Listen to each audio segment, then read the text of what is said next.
Niggas vest up, all kinds of guns on him, running behind this nigga in meeting. He gotta go to studio, we here.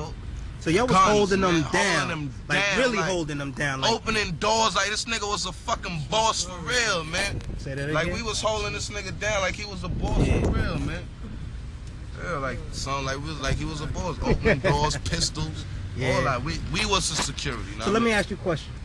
All that music shit, I wasn't with that rapping shit. That nigga crazy. Like I was slinging crack and dope for real. Know what I mean? When 50 stopped slinging, the block became mine. Like, okay, so 50 had the block on lock for a minute? Yeah, he had that shit on, man. The whole hood was pumping for 50. Oh, for the real? whole motherfucking hood. I don't go fuck. You sling cracking 9495, you was pumping for 50. Wow. Yeah, he had the whole block pumping. Like, after 50 did what he did, like 50 ain't back down. 50 was banging out in the shit. I know 50 was whooping them niggas' ass, because 50's a big boxing ass motherfucker. So I know he was tearing some. And these it was like 8'11" of these niggas, know what I mean? Chris Gotti left his Nikes in there size 11. I'll tell you about that. He ran out without his sneakers size 11. But them niggas ain't do nothing crazy. They talking about, yeah, we turned the lights off and all that shit. These niggas backed in the light. But anyway, my nigga ain't snitch, my nigga ain't tell. Okay. I'll tell you who told that engineer nigga, that DJ nigga, that fat nigga from Brooklyn, he got poked in his chest. That's who tried to sue, you know what I mean? Okay. 50-year-old Yayo, ain't none of them had nothing to do with that. My niggas ain't no rats. I wouldn't even run with rats to begin with. Now Yayo, he Yayo, my nigga, shout out to Free Tony Yayo.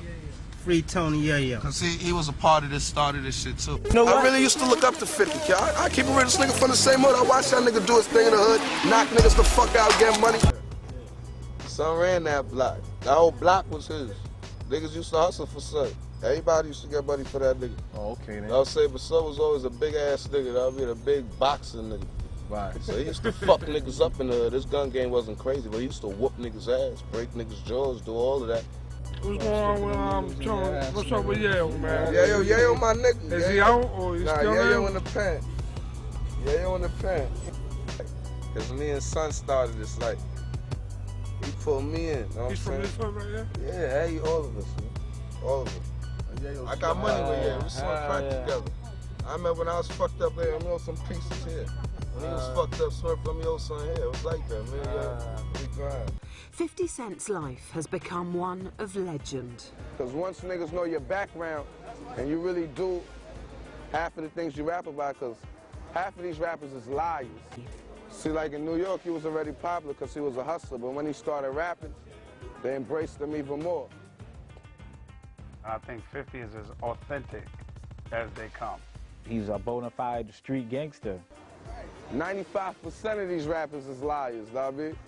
So once people know your background and they believe you, that's when they embrace you, you know what I mean? People get shot one time and die though, you know, like, so you hit 9 times, you like, damn.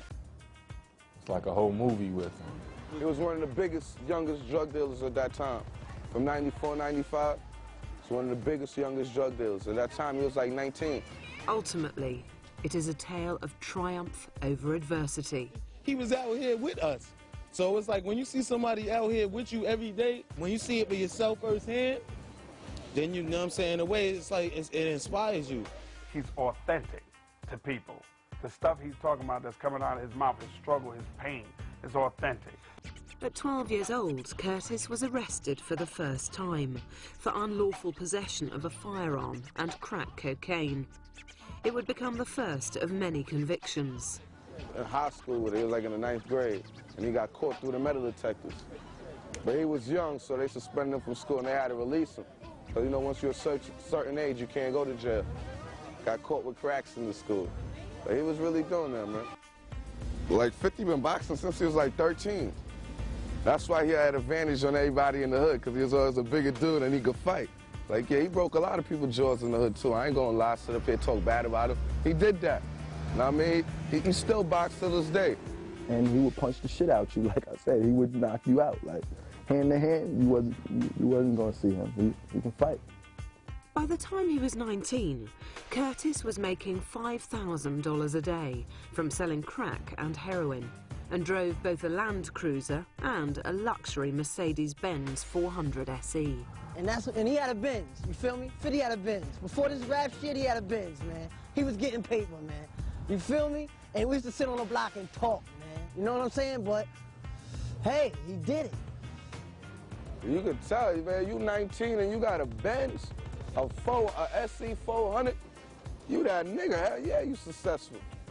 He was calm most of the time because he was like one of those dudes that you ain't know what he was gonna do. You know what I'm saying? He could be talking to you 1 minute and you don't know you got a problem and you got a problem with him. You know what I'm saying? In the summer of 1994, he was arrested twice in 3 weeks. But when he got locked up and came home, he was like, yo, I gotta do something, man. I'm just tired of going to jail back and forth, selling drugs or whatever. So that's when he stayed focused and he started doing the music thing. And he had just had his son Kesey too. So he was like, yo, I'm gonna do this, start this music shit. Because his son had came involved, so that's what really kept him focused on the music. 50 was always the man, like, getting money. That's how he met Jam Master Jay. Like, Jam Master Jay thought he was a basketball player. Because he pulled up at the club, 50 had the 400 Benz, so he couldn't get in the club. So Jam Master Jay remembered him like, yo, you such and such, right? Like a basketball player. 50 was like, yeah. So he got in the club with Jam Master Jay. Because the way 50 changed the game is, he didn't just spit a rhyme on a mixtape, he created songs. Oh, those Stepford for a long time ago, like a close friend of 50 robbed Ja. Then Ja seen 50 with him.